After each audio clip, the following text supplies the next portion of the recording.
Почитувани, добар ден. Владата нема капацитет да се справи со здравствената криза. Резултатите говорат дека владата на Заев и Спасовски убедливо најлошо се справува во регионот со коронавирусот. И тоа го покажуваат бројките.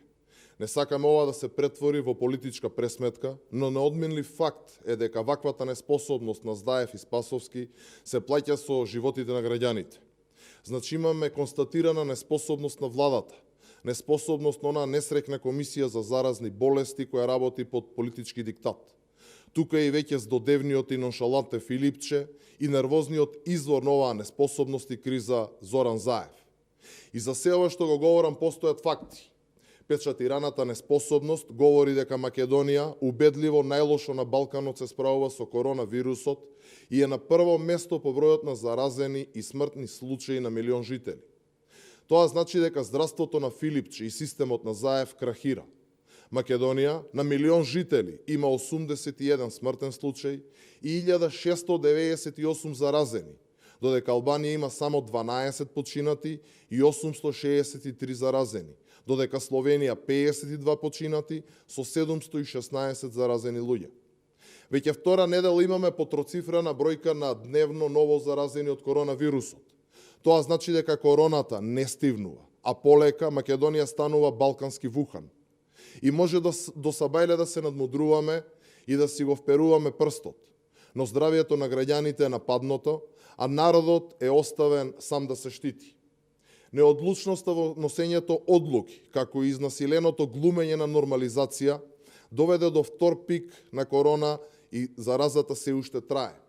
И додека се бројат починатите, СДСМ и Заев, водени од желбата за личен спас и одбегнување на одговорност, брифираат датуми за избори, во исто време кога се колнат во консензус, носејќи едностранно одлуки за избори, се надеваат и си проигруваат со судбините и животите на луѓето.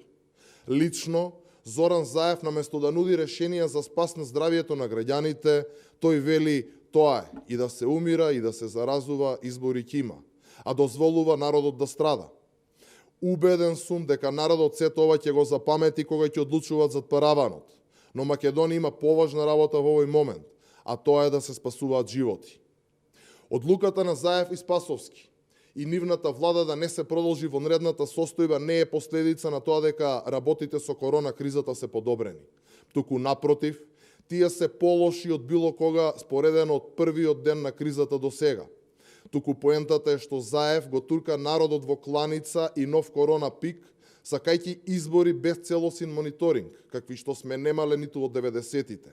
Избори со стотици жртви и ниска излезност. Заев денес призна дека сака избори без целосен мониторинг и сега сите ние треба тоа да го прифатиме како нормална работа, како до вчера не убедуваа дека ќе има мониторинг. А тоа го бара затоа што во тоа гледа својата шанса за потесен пораз и затоа се посипува со пепел. Што се однесува до самите бројки за вонредната состојба, нема никаква логика таа да биде стопирана. И председателот Пендаровски тука не е искрен кога вели дека по 4 вонредни состојби денес вонредна состојба не прогласувал поради здравието на граѓаните, туку за економските мерки. И бројките на ново заразени и бројките во економијата тврдат дека имаме работа со вонредна состојба. Во здравството бројките се за продолжување на вонредната состојба. Еве и зошто. Прв пат кога беше воведена вонредната состојба на 18 март, имавме 42 новозаразени. Вториот пат кога беше продолжена на 16 април, имаше 104 новозаразени. Третиот пат кога беше продолжена вонредната состојба на 15 мај, бројката на новозаболени е само 17 граѓани. На 30 мај има повторно четврта одлука за носење вонредна состојба со 35 новозаболени. Додека вчера, 11 јуни, нема одлука за продолжување на вонредната состојба во ситуација кога имаме 175 новозаразени и вкупно до вчера 169 починати. Бројките покажуваат дека државава не излегува од корона кризата, туку дека таа се продлабочува и нова вонредна состојба мора да има. Поради негрижата на владата на Заев и Спасовски, до сега имаме 169 починати, 3538 заразени, повеќе од 15.000 граѓани ги загубија работните места и се уште е непознат бројот на новозаразени. А Заев и владата вонредното го прават редовно. Ненормалното го прават нормално. Затоа, председателе Пендаровски, единственото што ви преостанува поради доброто на граѓаните, поради вашата уставна обврска да служите на Македонија и поради вашата одговорност да ги заштитите граѓаните, мора да ја продолжите вонредната состојба. Издигнете се над притисоците од Заев, кој во ужасот низ кој поминува народот го гледа само својот спас од одговорност и жилаво и нервозно се бори за тесен пораз, газејќи на илјадници судбини. Немате обврска да му служите на Заев, но имате обврска, уставна и морална, да го заштитите здравието на граѓаните. Продолжете ја вонредната состојба, бидејќи кариерата на Заев завршува, но да спасиме да згаснуваат животи на недолжни граѓани. Непрогласувањето на вонредна состојба значи политичка одлука на Пендаровски донесена под притисок на Заев. Ништо поинаку. Таквото однесување значи дека Пендаровски, наместо на народот, одлучи да му служи на Заев. И сосема на крај. ВМРО ДПМН е отворено за разговори за решение и консензус кој ќе биде за доброто на граѓаните. Но за тоа треба разум. Нема ниту еден друг субјект кој посакува повеќе од нас, Зоран Заев и оваа неспособна влада да биде поразен. И тоа неминовно ќе се случи. Тоа ви го гарантираме на сите еден од вас. Но животите на граѓаните немаат цена и за нас здравието е најважно. А поразот од народот ќе им дојде многу брзо. Ви благодарам. Прашања?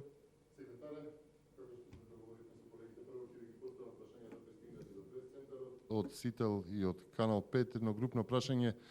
Дали 19 јули е датумот за кој што би прифатиле избори? Според ова Пендаровски што го кажува разликата меѓу Заев и Мицковски од 5 до 19 јули. Што доколку има избори на 5 јули и дали Мицковски прифаќа средба денеска со Заев? Дали ВМРО ДПМН ќе ја прифати понудата на Пендаровски за лидерска средба? Ги групирав за да може по време да се остави.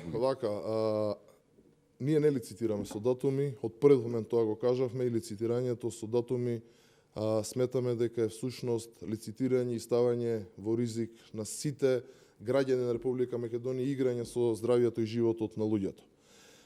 Да, нормално дека сме спремни да седнеме, сме спремни да разговараме без разлика во кој формат, дали ќе биде тоа лидерска средба, дали ќе биде тет-а-тет состанок. Да напоменам само и да повторам за целокупната македонска јавност дека впрочем и двете лидерски средби кои што се случаја беа по иницијатива на ВМРО ДПМН, односно по барање на председателот Христијан Мицковски, и да потсетам исто така дека во тој момент Заев воопшто не сакаше лидерски средби, неколку недели ги одбегнуваше и барем тогаш, а тоа беше пред непол месец дена, кажуваше дека не ни размислуваат за избори, дека избори во оваа ситуација воопшто не се опција, бидејќи прв приоритет секако е здравието и животот на граѓаните. За само еден месец подоцна да видиме тотално сосема различен и диаметрално поинаков став од негова страна, што впрочем и е нормално за човек кој на овој начин води политиканство, а не политика. Како ги коментирате ставовите на Заев изнесени на пресконференцијата, каде вели дека со платежна картичка и пакетите мерки ќе им помогне на граѓаните? Можам три збора да кажам за ова што Заев го кажа. Тоа се лага, неспособност и манипулирање. Ништо повеќе, ништо помалку. Ова е тотално фијаско. Заев се фали дека трите пакети на мерки помогнале на 730.000 корисници, односно граѓани. Тоа значи дека пари добил секој втор полнолетен граѓанин во државава, а тоа е далеко од вистината. Имаме состојба каде ниту еден стопанственик нема ниту еден пофален збор за владата и за оние мерки, квази мерки кои што ги носат. Повеќе од 15.000 граѓани се повторно невработени, односно ги загубија своите работни места како директните ефекти, односно не ефекти од немерките кои што ги имаат. Значи имаме стравични падови буквално на секое поле. Индустрија, извоз, а Заев се фали дека со картичките од 150 евра им помага на секое семејство во државата, а заборава да каже дека истовремено на секое семејство дополнително го задолжува за 1.500 евра до крајот на годинава. Значи имаме тотално економско фијаско. Нема никаков простор за фалби. Треба итно да се прошири поддршката и за јули и за август, бидејќи компаниите во Македонија се во огромна криза. И кога Заев вели дека никогаш порано не се давале толку пари на граѓаните, ќе кажам само едно нешто, а тоа е вистината е една и никогаш повеќе не се крадело како сега, а тоа го потврдува и празната буџетска каса. Благодарам, Елизабета Кузмановска, Македонска телевизија. Дали сте за избори на 8 јули како политичка партија и дали тоа се коси со изборниот законник 8 јули? Кој е вашиот став? Вака, на првото прашање во однос на датумот сметам дека веќе дадов одговор, не ако сакате на кратко ќе одговорам уште еднаш. Лицитирање со датуми во овој момент, кога имаме огромен раст на новозаболени, кога имаме секојдневна бројка на, за жал, починати граѓани на Република Македонија, лицитирањето со датуми, впрочем, е лицитирање со здравјето и животот на луѓето. Тоа нема да го правиме. Дали е спротивно на устав и на закон, јас само едно нешто ќе кажам. Донесоа 2 уредби со законска сила.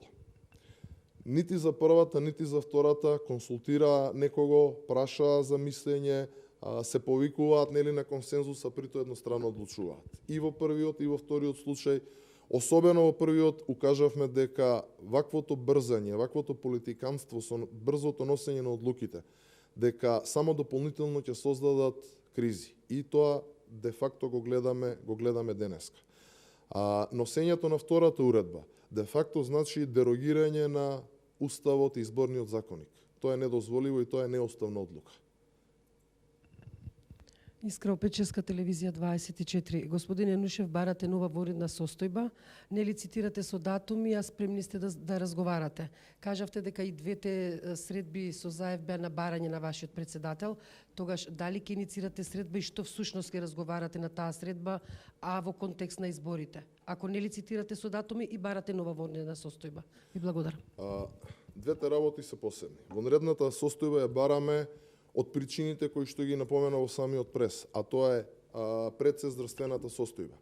Ние имавме до сега 5, ако не се лажам, вонредни состојби, 5 пати се прогласија вонредни состојби и бројките на ново заразени и на починати за жал лица, граѓани на Република Македонија, не беа ни приближно големи, високи какви тие што се денес. И ако тогаш условите биле исполнети, за да има нова вонредна, односно да има вонредна состојба воопшто, и тоа се правело 5 пати, тогаш здравиот разум, здравата логика, настрана целата политика, говорат кога денес имаме неколкократно повисоки бројки на ново заразени починати, дека е неминовно да има вонредна состојба. Така да едното со другото да не го поврзуваме. Од друга страна, секогаш кога се договарали избори во Република Македонија, тоа било правено по пат на консензус. И само на тој начин може да се направи. Да не заборавиме исто и нешто што дополнително сме го кажале многу пати во јавноста, дека без разлика кога тој X датум за избори ќе биде договорен, значи тоа не е ниту Библија, ниту Куран. Ако оваа ситуација продолжи и ако оние кои што се најповикани да се справат со ситуацијата, не превземат мерки за сите ние да се чувствуваме побезбедно, тогаш нормално, ако продолжи сето ова со овие бројки, дека и тој датум кој условно би бил договорен, кога и да е тоа, би бил загрозен, односно би не можело да се одржат изборите. Ивана Рамаданова од ТВ21. Сакам да прашам, поврзано е со прашањето на колешката од МТВ. Зоран Заев вчера во ТВ21 во емисијата Клик Плюс кажа дека веќе зборувал со лидерот на ВМРО-ДПМН и дека зборувале за датумот 8 јули за одржување на избори. Меѓутоа, како што рече, утре дента лидерот Мицковски се предомислил и тој предлог веќе не важи. Дали конечно имате некаков предлог, визија кога би можеле да се одржат изборите? Во два дела ќе го поделам одговорот. Немам информација дека воопшто дека за 8 јули е разговарано, впрочем јас фактички до вчера, односно до денес бев и во самоизолација, но тоа и не е толку битно. Јас не му верувам на тој човек. А претпоставам дека не му верувате ни вие, не му верува ни целокупната македонска јавност, бидејќи излезе да каже нешто, излаже. Каже нешто, по 2 сата си го менува А ставот така да воопшто не верувам дека тоа е вистина. Во однос на вториот дел на прашањето, за да излеземе со конкретен датум, треба да имаме нормализирање на состојбата. Како да излеземе со конкретен датум и да кажеме, ние мислиме дека тогаш е најдобро, кога се што слушавме и од комисијата, и од министерот Филипчи, и од сите оние кои што се најповикани во државата, излезе дека е погрешно. И предвидувањето на пикот, и дека ќе имаме намалување, и дека состојбата ќе се нормализира, па се носе одлуки во паника, не затвараа по повеќе од 80 часа дома, умеѓу време ги отвараа кафаните. Значи, буквално влада е таму еден хаос. Така да, ве молам, немој да барате да дадеме точен датум, додека се соочуваме со најголемата пандемија и можеби најголемата криза која што имала модерна Македонија. Ви благодарам.